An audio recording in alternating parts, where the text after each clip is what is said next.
All right, time now is 12:05 PM. Sorry for the short delay getting going. Having some problems with my eyes. It's such a beautiful day. I couldn't see myself being in the building. But anyway, we were running a little behind on technology and getting them together. Everybody has an agenda, I hope.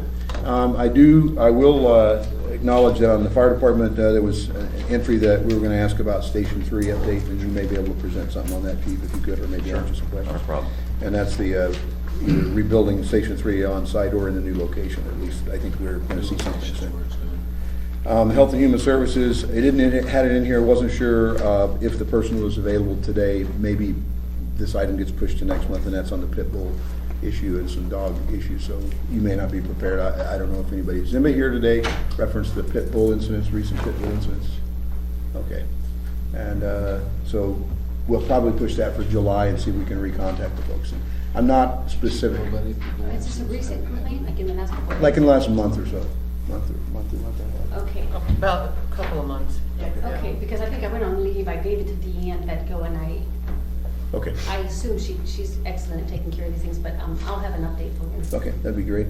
The inebriates at Arctic, on the under new business, the inebriates at Arctic Springer Park, the complainant who initially contacted Ms. Gray Jackson, we've been in contact with them, and they said that the police have been addressing that, seems to be appropriately.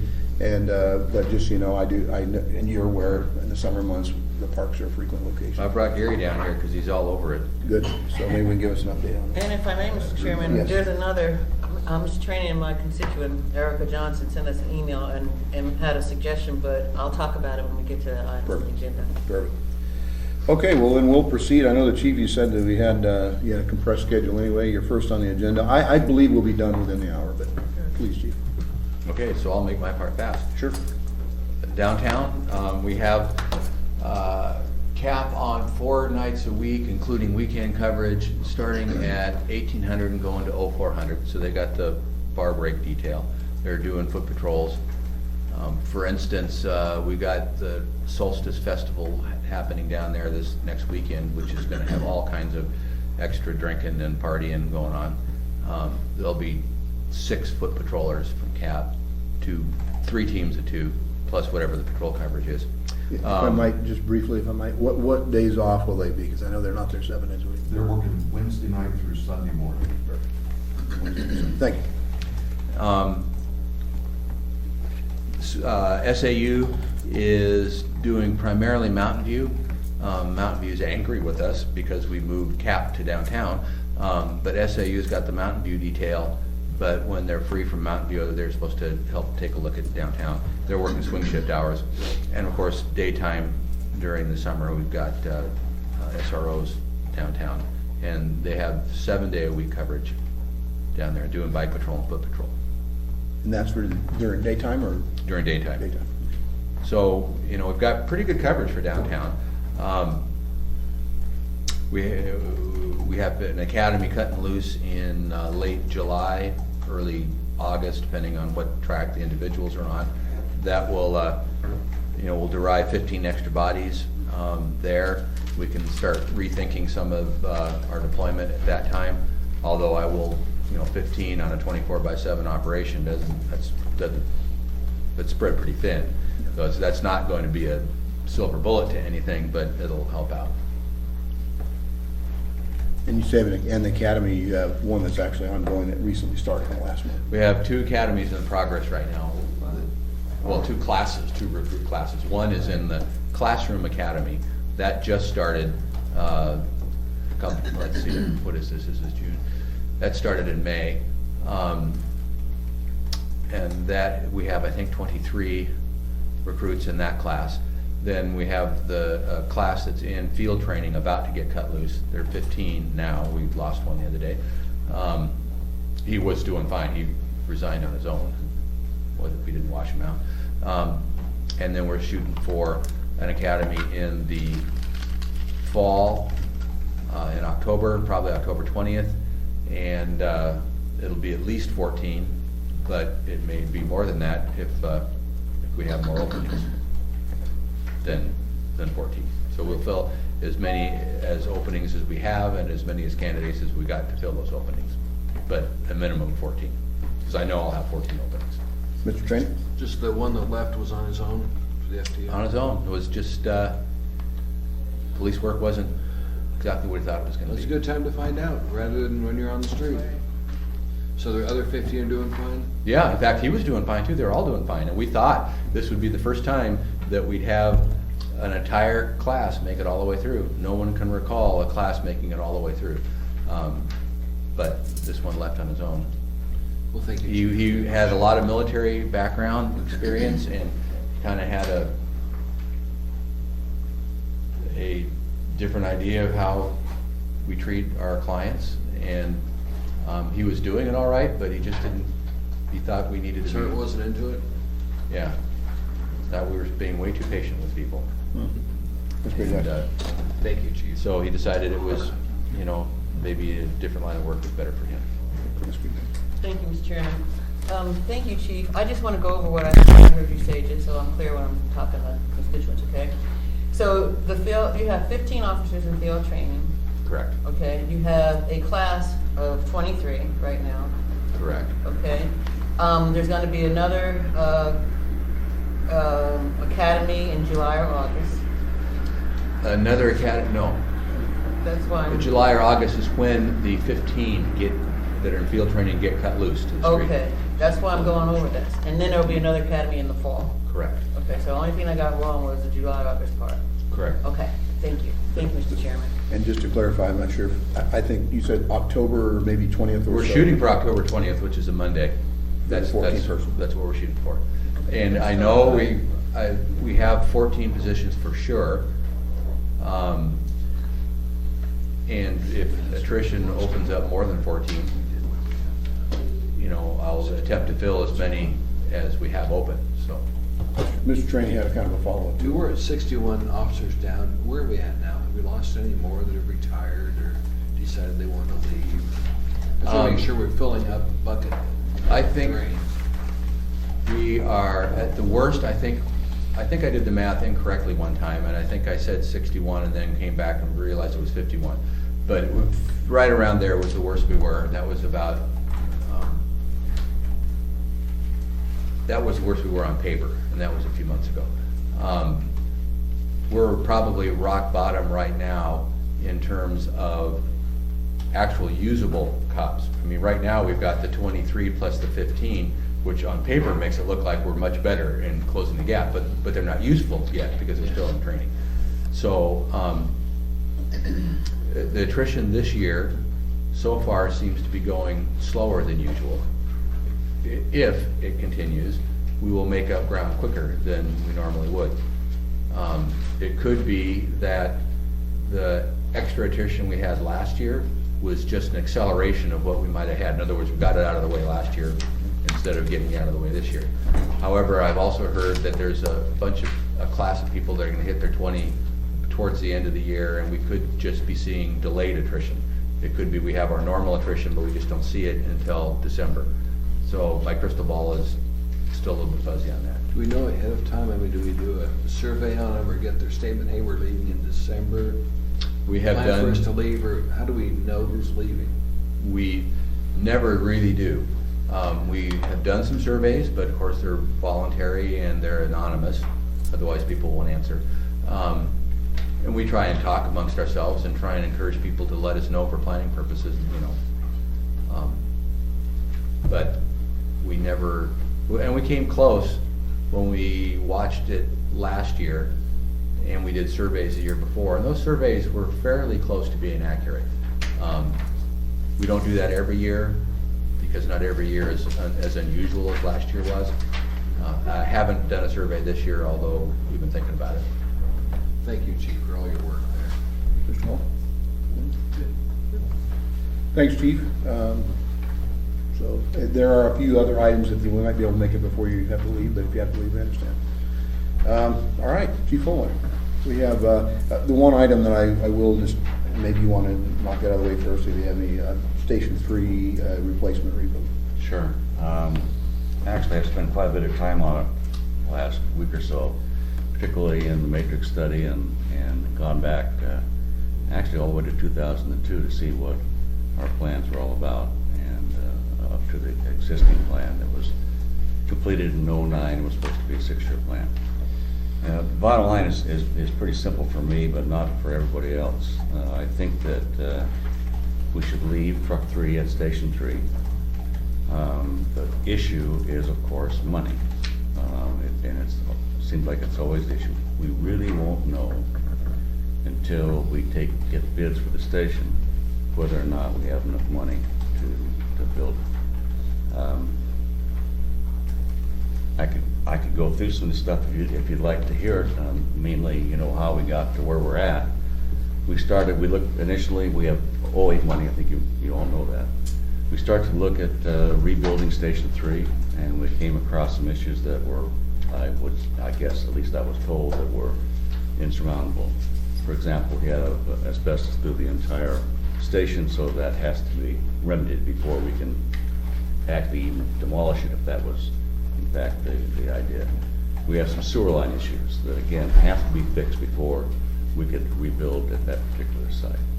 And there is no room even close to that original site unless you want to build on top of the dump, and of course nobody wants to do that either. So we went from there then to the site selection that was done by Dow, and Tim Potter in particular was the lead on that. It's an excellent study in my view. The new location for the station is actually better than the current station, or the Sterling site for Station 3. So if we get to that point, so now the question is, can we build a 3-bay station at that site? The answer to that is absolutely yes. Yeah, this is the new site? The new site. So, right. So, and the access, of course, is pretty good into the Glen from that location, although the access we have now is not bad either.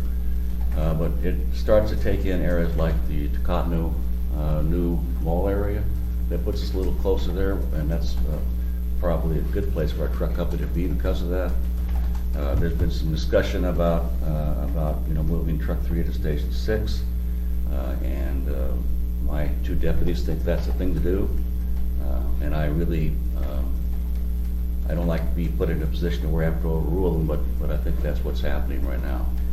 The real issue is how do you focus on a location for a truck company? You have to know what a truck company does. It's nice. I mean, if you were to look at a map and response areas, you could put truck 3 at Station 6 and say this is probably a pretty good thing because, after all, it covers more area and does not overlap with Station 1. But see, in my view, that's a good overlap, because when you start talking about the various hazards and their severity, you want the truck company where those hazards are at. And the same goes basically for the USAR team, which is part of Station 3 and Truck 3. Where is the most likely area that you're going to have an issue?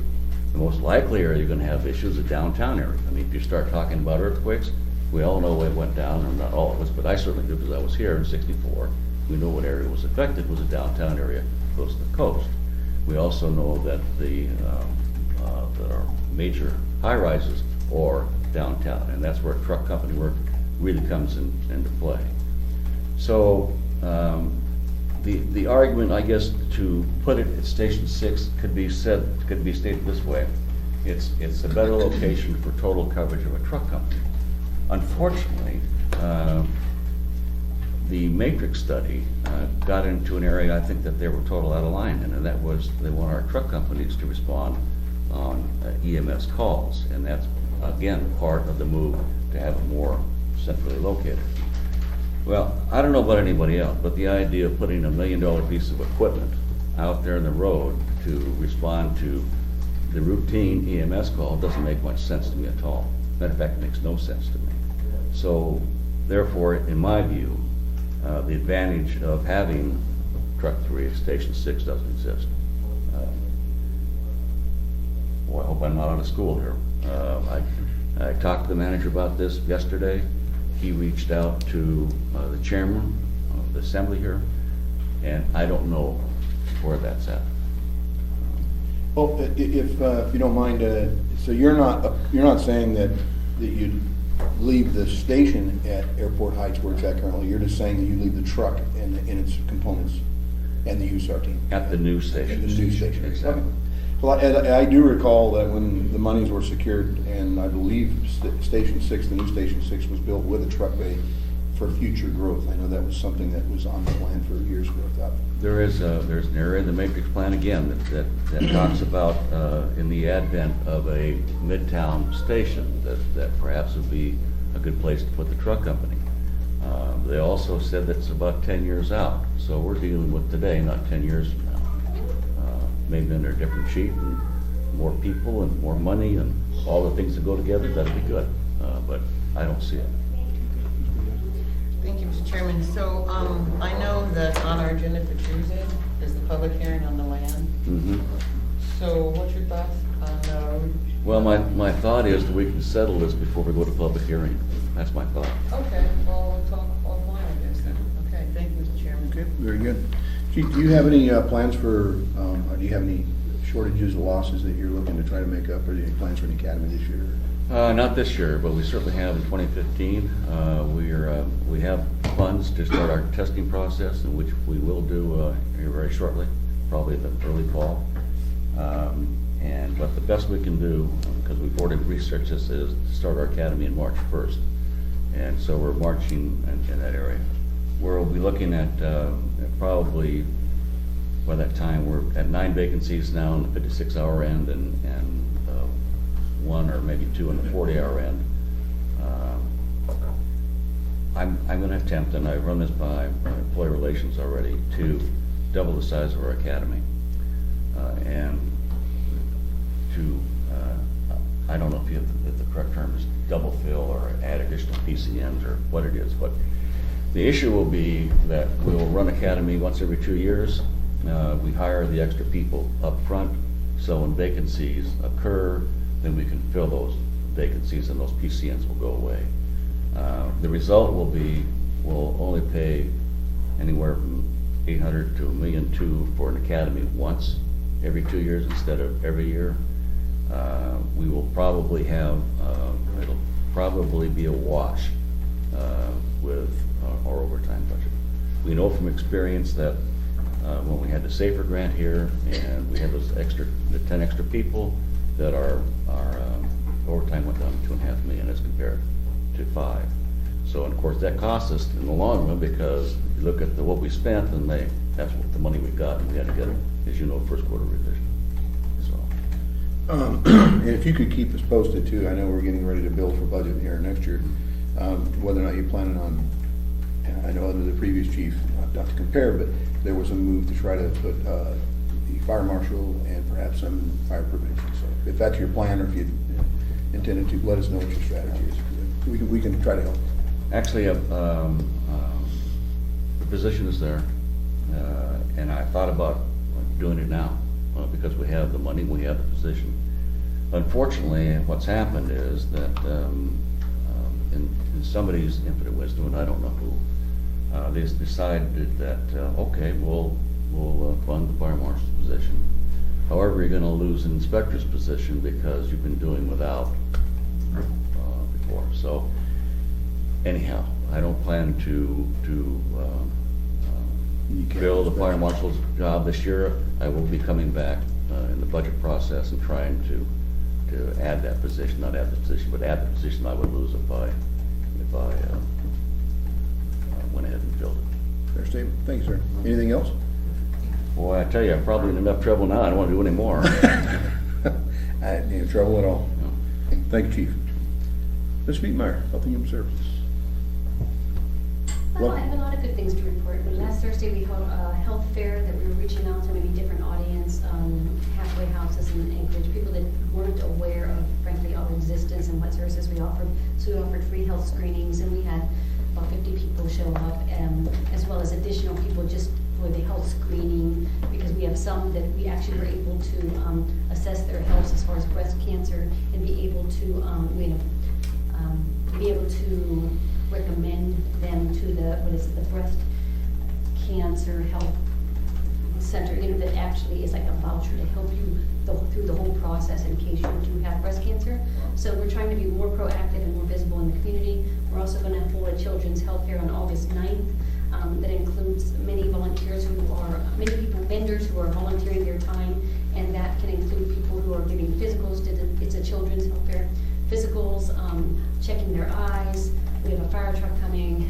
We have encouragement of nutrition and physical activity, immunizations. So there will be different quadrants focusing on different areas. So we're really excited about that to be held on the Park Strip. We have a new public health educator, and she's quite passionate and excited about her work, and so she's really helping to put us on the map. I also, just for the heck of it, I was gonna say health of it. Health of it. Health of it, that's what I meant to say. I have a picture, just one, but, so I'll spread this around, but this is actually our new bus wrap for what you may know as the patient transporter. It's for when there would be like an overabundance of people at hospitals, and they're, non-ambulatory, help me, I mean, they're not your highly critical patients, and so we would be called in to help transport them either to another hospital. And so there's litters or stretchers inside of this bus. And so we got the bus wrap with extra NMRS grant money to identify who we are, and we'd also transport patients from, the hospital to an alternative care site if we had to. So we'll be unveiling basically this at the Bear Paw Parade in Eagle River, which I think we need to reach out to, and we'll also be passing out information about what the health department does at the Bear Paw. Mr. Trahan? Just, I was watching the news last night, and had an article in the news about some pregnancy testing they're gonna start doing at bars. That's the state. I know, but are you guys involved in that at all, or who's gonna norm these machines to make We sure were they're not accurate? involved with that, and we were just Thank like, you. But before I go any further, unless you have one, I'm sorry, I brought Melinda Freeman so that she could, she knows all of you, I'm sure, but Melinda used to work at Rural Cap, and she's now part of our team as the Public Health Initiatives and Partnerships Division Manager. And we also hired a replacement for Carrie Longoria, Steve Ashman, who's excellent. So it's two new people in this area. I don't know if you have any questions for Melinda, but I'm very pleased to have her as part of our team. Well, I'll tell you what, when you finish, you said you had a few things you want to share. When we finish, we will actually. So nothing at all to do with that at all? Is the state program completely? Excuse me? The bar testing is just state program completely? We had nothing to do with Good, that. because when we get calls and complaints, I'm gonna tell them to call the state legislator. Thank you. Let's see, let me just review through what I want. Oh, we are having, of course, I like to celebrate the cemetery because it is turning 100 years old in 2015. And so we have the various tours that we have. So we have pamphlets at the Tourist Information Center downtown, the Log Cabin. So that's June 21st, July 13th, as well as August 10th. We have our various summer tours in the cemetery, and people really are attracted to them. We hosted our first wedding at the cemetery, so that was interesting. Kind of dead around there. There's a bit of an increase of influenza. I don't know if you heard that in the news, but it's unusual for this time of year, but it's not significant. So we're keeping an eye on that. And I believe that's all. I needed to say. So feel free to. It's great, Jackson. Thank you, Mr. Chairman. I have a couple of questions. First, thank you for your great report. It was really great. And welcome, Melinda. Thank you. The homeless coordinator, you and I talked offline about that a little bit, and the reason why I'm bringing it up, well, there's a lot of reasons why, but T-Bop, the homeless coordinator, when Daryl Hess was that person, used to come to our T-Bop meetings, and then somebody else came, and somebody else came. Do you think that somebody could come to our monthly meeting again? Because it was really, really helpful to have that person on our agenda and just give a little report about what was going on that end. Is that possible? We had talked about how valuable we think each of the meetings are that people from the health department attend, Mhm. just like we talked about how many times you are invited and you have to say no. So Melinda and I didn't come to a conclusion on that, but I think we could probably have somebody there, it just may not be at every meeting. Okay, well, we only meet from March to October. March Okay. to October, once a Yes. month. Yes. The third Monday? Yeah. So, if somebody could come, that would be really, really great. And I understand timelines and people are busy, just like we are. And then my second question is, I think everybody here knows that Anchorage is now part of First Lady Michelle Obama's Let's Move initiative. And we're moving along really well. We have a great group of folks, and we were supposed to have somebody from the health department, and the mayor signed on to this, and I have his quote in the press release in case he changed his mind.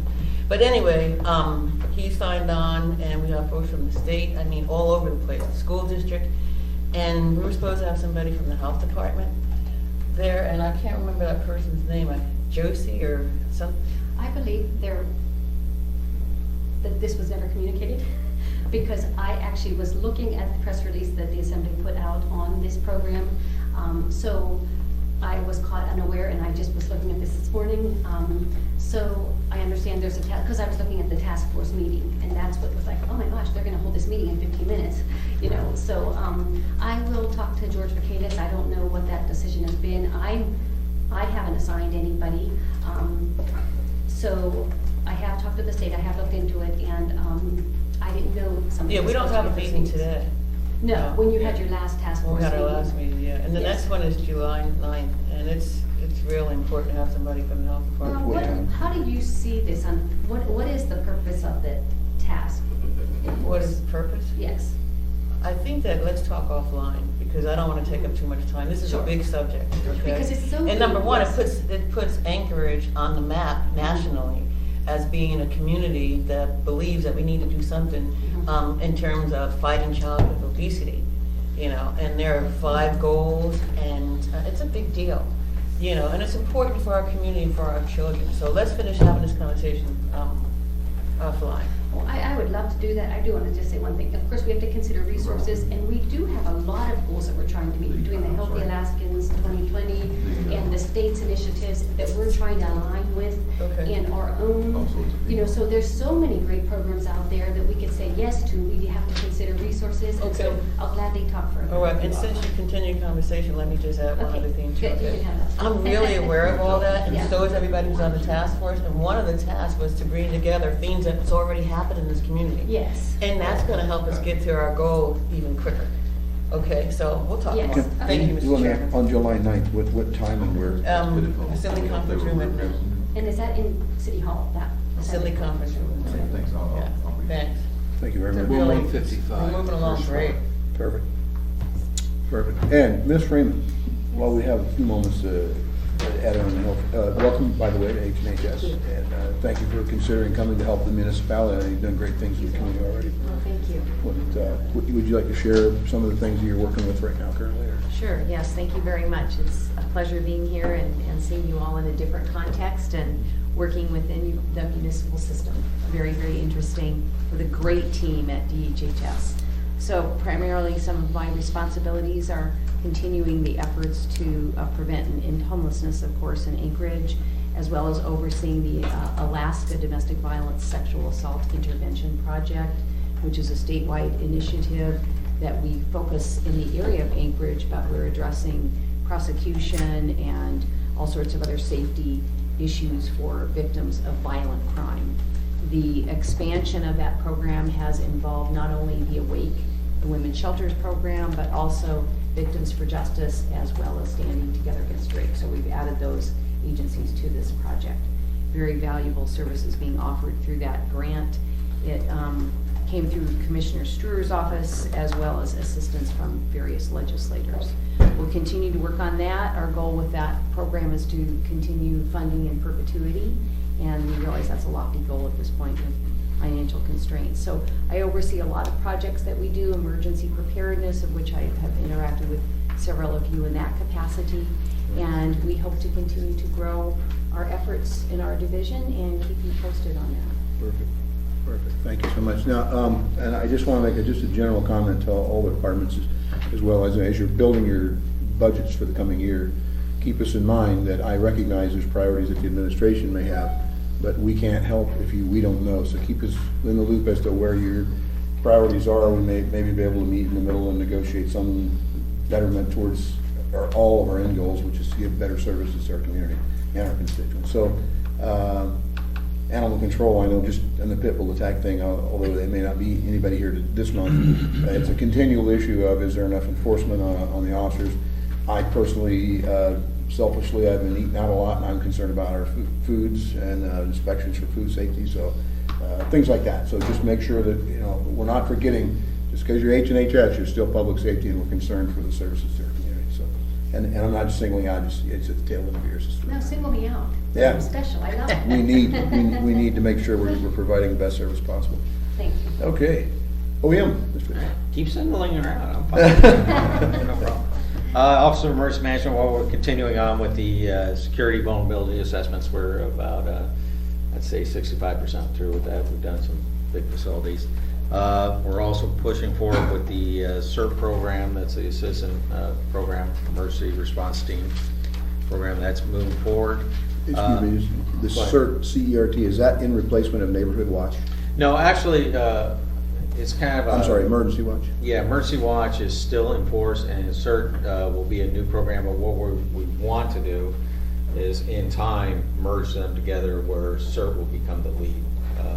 But that's gonna take a process of getting people skills and stuff like that, so that's a long process. Right. Neighborhood Watch, still, if people want to sign up for Neighborhood Watch, they can still do that, and we'll still come out and set up programs for that, Emergency Watch neighborhoods. Alaska Shield, believe it or not, we're now setting the table for 2016. So we're starting that exercise process is in the works. And the State Department of Health is doing an exercise in the spring of 2015. Our health department's also going to play in it along with our emergency management. And that'll be a dispensing station where it'll be a statewide deal with that. So those are the things that we're kind of working on at this point. So any question? No, thank you. Quick follow-up, Mr. Hall? Quick follow-up, is there some way we can get a synopsis snapshot somehow or another? I mean, we saw these military ships in the inlet for the Alaska Shield, you know. Can we get like a snapshot of all the players that were in play, and then, You know, I guess what the outcomes were? Because, I mean, you know, we exercise, we know about these things, but at the end of the day, it's like everybody goes away and, yeah, it was a good exercise. I'll tell you what, I'll send you the, if you want me to just send it to you, or To all the send it assembly. to all would be you, okay. the after-action report. That'd be And you great. can see what we did as a community, and also it has the other communities in it. Is anybody objecting to get that? It has all the players, what everything did, and That'd be what great. the results, and also in the after-action, it has the, what went wrong and how we're in corrective actions are in that, so. Kind of like an after-action audit of sort. Yeah, exactly. So, Thank you. I'll send that to you guys. Thank you very much. And, brown bag lunch program still going to continue, you think? No, that's been on hold for quite a while. so. Okay, very good. Pretty popular. Yeah, All right, getting into new business, we do have one guest here. Sir, if you just state your name and it's reference the vehicle window tinting ordinance, sir. Yes, sir. I really appreciate you guys having me today and bringing me in and allowing me to speak. My name is Cody Fuller. I'm just a recent citizen from January. I did go to high school here, so my citizen has kind of changed back and forth from Texas to here, so. Oh, we're glad you came back to the largest state in the union. Yes, sir. So, and I've been kind of emailing back and forth with the municipality and the assembly members, and I really appreciate the emails back and the responses. And what I was here today with is the vehicle window tinting ordinance, and to review it and possibly maybe even change it. I just had a couple of concerns or arguments with it. Can you state what's your concerns that you'd like to share? I guess, and unfortunately, I just got the email this morning about this meeting, so I don't have any formal presentation, so I apologize if I'm kind of shuffling around with. You could follow up with, you could email all of us with anything you might have, but just go ahead and give us what your position is and what your suggestion might be. My suggestion on the tinting laws is the VLT, if you guys are familiar with that, the visible light transmittance. So currently, right now, it's at 70% for the front windows, and my suggestion is to lower it close to the national average, which is 35%. And I know that seems like a big cut, almost pretty much half, but my argument with that is that there is added comfort due to the sun, and I know that a lot of people can't relate due to having a family member or friend that has had skin cancer or is sensitive to light, and the added tinting would help with general comfort and protection against the UV lights, and maybe even a little bit added security.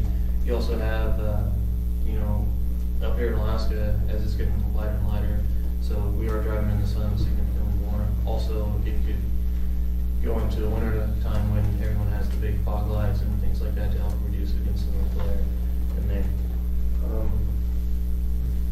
The other thing that I was gonna say is at 35%, I think you can still see just fine.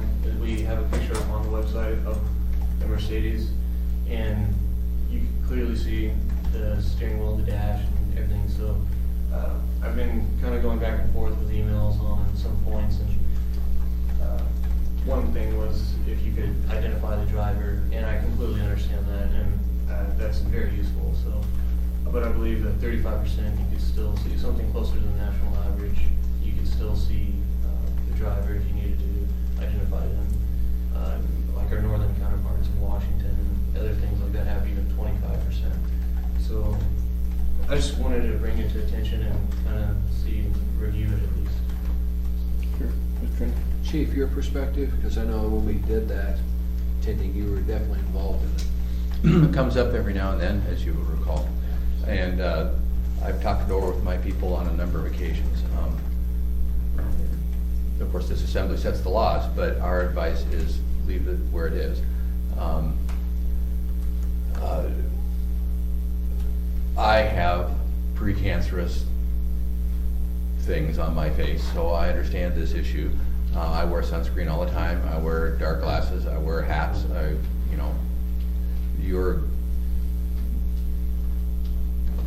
I think there are ways to deal with the sun sensitivity issue that don't require blacking out your windows.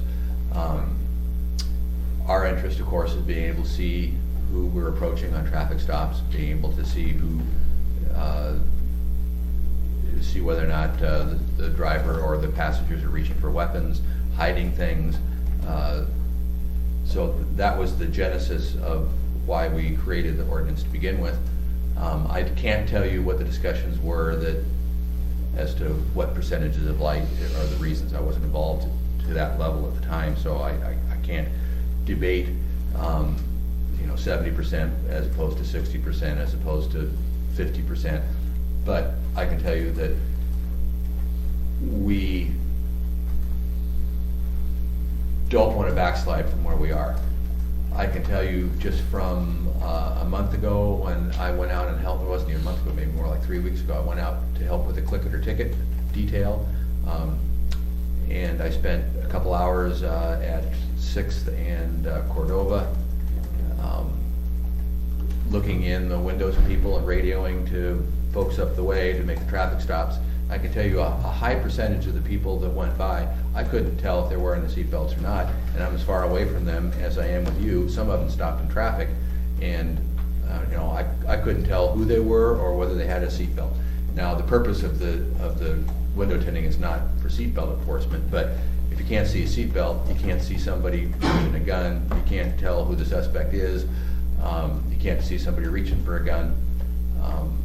Now, we radio, were those legal windows? I can't see whether those were legal windows or illegal windows. I radio them in, officers up the road make a stop. But what I can tell you is, even where our standard is, there are a whole bunch of people, there are a whole bunch of dark windows coming around, either because people are just blowing off the ordinance or because the ordinance might not even be rigorous enough. But my point is, I don't see a reason to scale the ordinance back or weaken it, particularly when there's other ways to deal with the UV exposure issue. I don't know what the industry has done, but I do know that you can block UV radiation without visibly darkening things. There are essentially clear glasses that can block out UV. So if the industry wants to block out UV, I think the industry could probably respond to that without necessarily hiding the passengers of the car. What we have found is that I don't mean this at all, you don't get me wrong.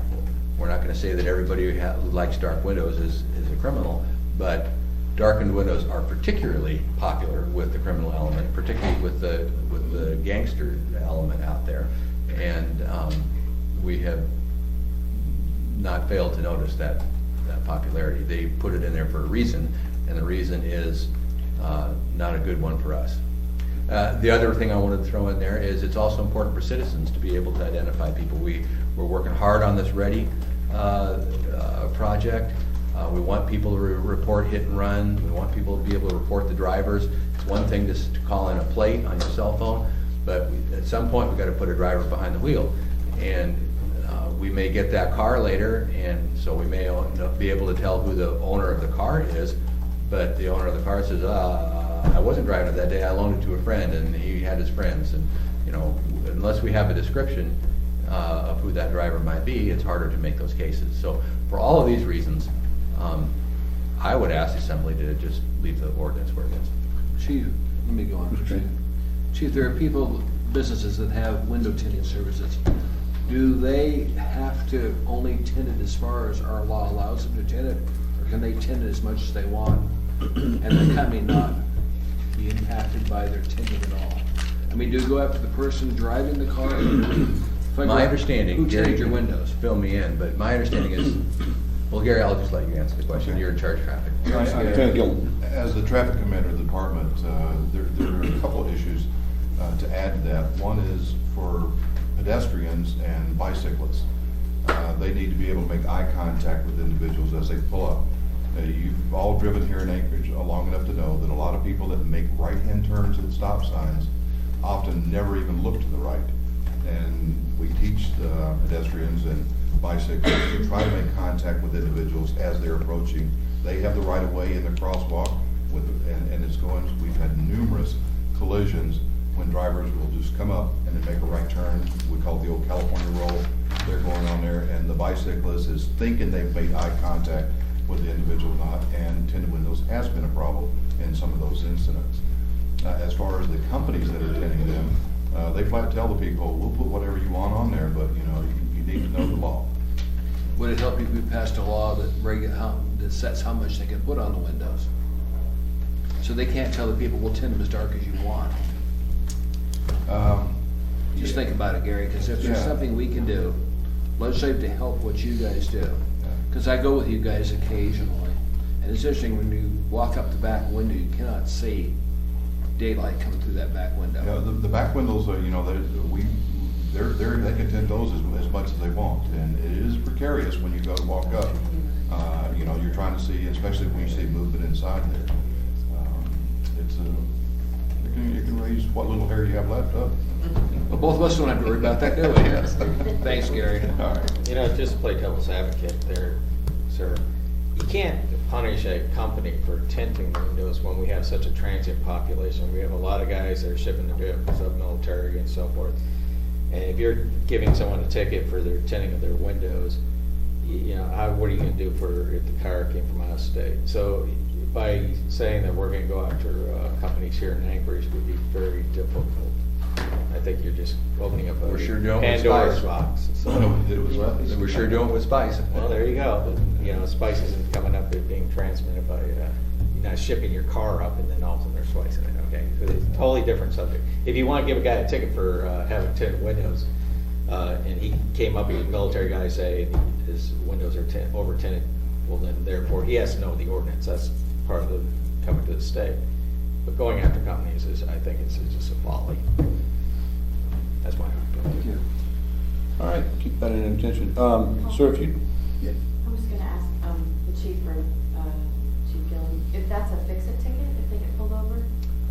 It is correctable, and, you know, to answer your question, I would hope, and I would think it hard to believe that an officer that stopped an out-of-state person out here would write somebody like that. Generally, we issue far more warnings than we issue tickets.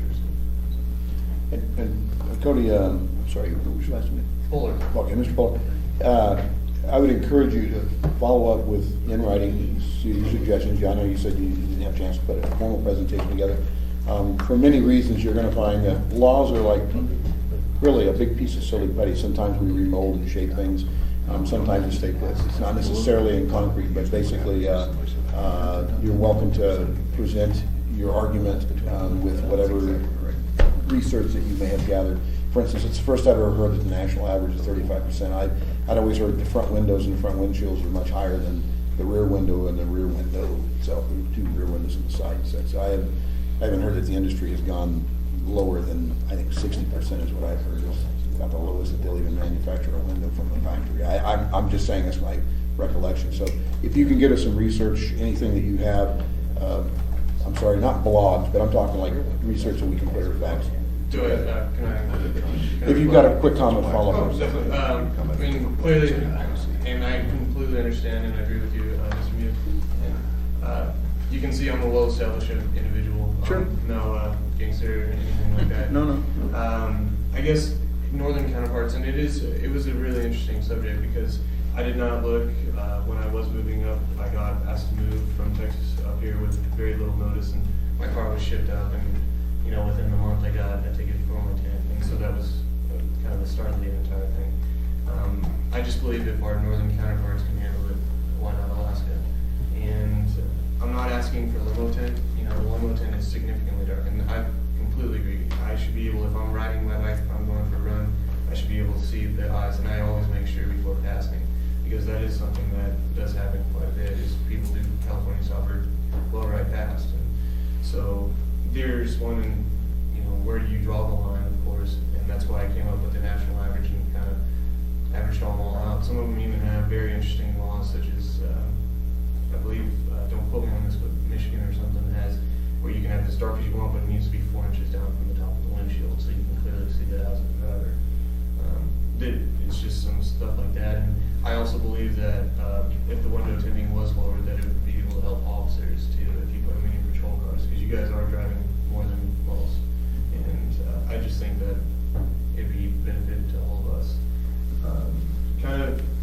And I'm not a police officer myself, so I know you guys go through very specific training, so on the same thing, don't take offense to this.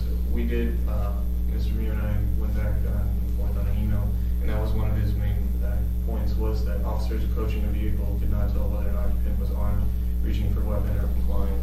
And my statement back to that was, I believe most folks roll down their windows for an approaching officer to avoid this risk. I always try to, because I know that I don't want to. Doesn't happen, especially in inclement weather, we get snow and cold, and even in the sunshine. Okay. Appreciate that. And I guess as a mitigation option, officers could always ask to roll down their windows, and I know the officer did for me, and so I just made sure. I guess if it was a true threat to the officers, I don't think anyone would allow a darker tint on the back windows because it could conceal threats like it does now. You know, and same thing, I go back to the picture on the front page of that ordinance, is looking at a picture of the Mercedes on the website, you can clearly see through it and identify it. I just want to make a closing comment to you. This is how the civic engagement happens, and I can't sit here today and tell you that the ordinance will stay the same as the chief recommends. It could be reduced at some point. It may not be to 35%, could be 50 or 60, who knows? But we'd like to review what information you might have so we can take a serious look at it. I understand, and I really appreciate you guys doing this. Absolutely. Appreciate that. All right, and Mr. Gray Jackson, I think you had something that wasn't. Right, if maybe you and Lieutenant Gilliam could talk a little bit about the Sprague Park issue and what you've done, because I know you've done some stuff out there, but I had one other comment that I want to make just briefly. Yeah. Ms. Gray Jackson and Mr. Attorney, you may remember that the CAP team started a very active program dealing with the park trespasses at the Camel Park 3 summers. This is the 3rd summer that we dealt with. One of the things that we experienced was a drunk or somebody could create a problem in a park. An officer would go there and tell them, you know, or cite them or even arrest them, and they could be back in the park within hours or, you know, maybe a day or so later. We had this reoccurring problem, and the TBOC group was very adamant about working with those problems, and we did. We worked with them. They used to have their meetings on a Tuesday night when the CAP team was available. Then they moved it to Mondays, and we couldn't attend because they No, were. we've always had it on Monday, but, No, for a while, the CAP team did a fair, I'm talking 3 summers ago. yeah, we really appreciated And, that, yeah. So what we did is I was able to secure agreement with the Municipal Prosecutor's Office and the Alaska Department of Public Safety to enter into the people that we are arresting and trespassing in parks. So now, no matter what time of day or whatever, the officer goes there and runs a computer check on an individual, now they can find out if they have been trespassed and arrested before. So it's a very limited program, but it's a very successful program. This is the third summer. Unfortunately, the CAP team, you heard Chief Mute mentioned earlier, we're moving their hours to deal with more of a downtown problem, but patrol has picked up the pace on that. I heard you mention Springer Park and Arctic Benson Park. They're two different parks. And I know for the past week alone that the day shift and swing shift officers are very active going to those parks. I checked it yesterday myself, and I think I heard you mention Miss Johnson, Erica Johnson. We started working with her late May, early June on the problem because she was going to have a volleyball For young kids. league. Yeah, that was Exactly. after we went out there, yeah. Yeah, we really and- appreciate right, that. and the CAP team set up a very aggressive program about dealing with the chronic inebriates that were committing crimes. If they were there, abiding by the rules, that's fine. You know, they're just as much of a park user as anybody else. But if they were drinking, you know, and creating problems, which some were, they were arrested and then they were trespassed. They get 1 year trespass. We've had a couple of incidents where officers have gone back in there and arrested somebody that has been advised. So far, since late May and the early part of this month, we are seeing some very good progress about not only Arctic Benson and Springer Park, but also Jewel Lake Park. We were getting teens drinking there. We've had an officer cite 3 teens underage drinking there. So what we're asking is when you receive complaints by constituents, please let them have them call dispatch, because that's the program we're using, getting into dispatch and getting a response to those locations. Trent? Have you seen a decrease in the problem we've had with the Arctic Benson one since the dog park went in there? Actually, yes. Yeah, since that fencing, there seems to be a reduction in that. We don't get nearly as many calls. We're putting a dog park in the Vatham Dog Park too, which should help with the drunks that sleep in the dugouts there. So that might help with that. Ms. Craig Jackson? Thank you, Mr. Chairman. Dick and I got an email from Erica, and she started out thanking the police department for doing a really, really great job, and we were really pleased to hear that. Not surprised, of course. And then she had some suggestions, then she got a little bit negative, but that's okay. And I'm gonna mention one of her suggestions, and I don't have an opinion on it, but I wanna hear some feedback, so at least I can write it back and say, well, we talked about it at our public safety committee meeting. And her suggestion was, could we make drinking in parks illegal? It is illegal. It is illegal. Okay. See, we did it. See, we did it. There you go. All right. And And Ms. see, Thomas is isn't sure. that, I didn't know that. Yeah, she Because we knows. had this conversation before, and I just did not know it. Has that been a recent conversation? Because I talked to her earlier. She sent us an email probably on Sunday. That's odd, because I've been in contact with her. I'm gonna forward her email to you. Okay. I am. So, I'm so glad that this is solved. It is illegal. Perfect. Thank you, Mr. Chairman. I actually did speak with her yesterday, and I said to her, it's my understanding that it is currently illegal to be publicly inebriated. Oh, no, No. drinking in public. Drinking, Or period, drinking in drinking in Yes, public. yes. Okay. Yeah, being And so drunk she in said, public. no, it's not. And I All right, said, well, I'm "Okay." gonna, It's not excuse me, illegal Mr. to Chairman, but drink take a lot of pride in having a conversation with her via email this afternoon. Being drunk in public used to be against the law 35 years ago, but it was been struck down as unconstitutional. Drinking in public is a crime, and we can cite you for that. Or we can point to the sign in the park that says, you can't do the following things: skateboard, spit, swear, do, whatever, and drinking is one of them. And we can arrest them for trespass once they're warned, for being in the park and not following the park rules. That, your ability to be there legally is conditional on following the rules of the sign. So that's how we enforce that. And I believe we have been enforcing it at Springer Park and elsewhere. And we have, and the patrol has been very aggressive on it, and I appreciate it. I actually very sent them- much. Thank Yes, you. yes.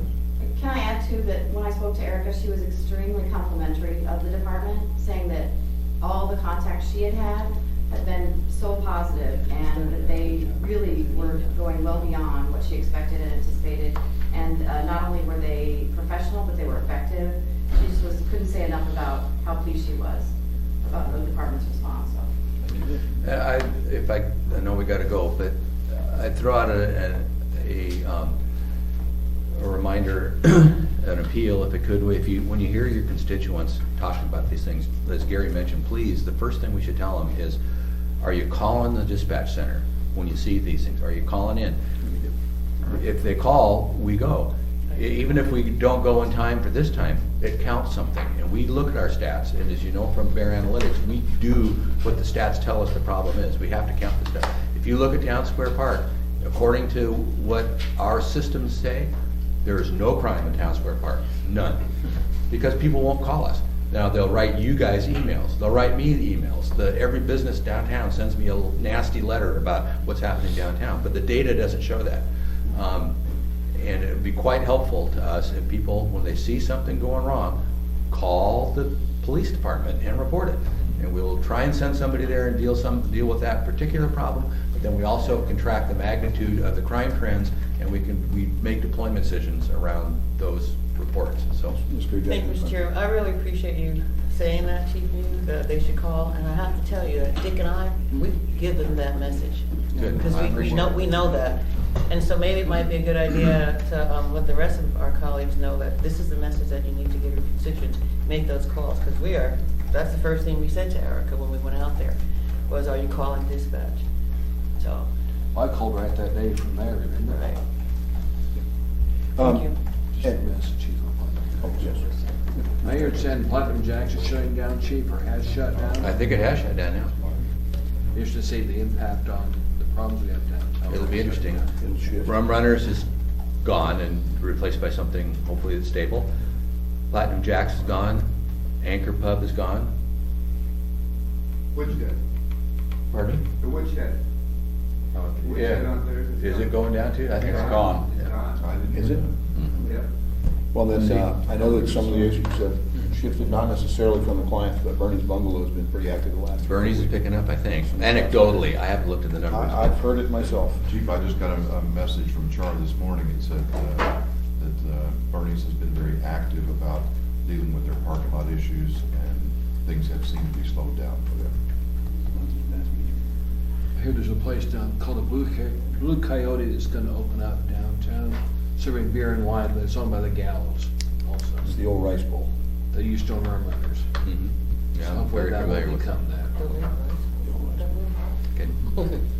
Okay. And then just to close here, we are nearing some small revisions to the towing ordinance. We'll probably see that in the next month or so, to line a few things up. And as far as for fees, we're gonna do a major revision at the first of the year, it looks like, to finish the towing concerns. We've been having people more and more about the rates and the postings.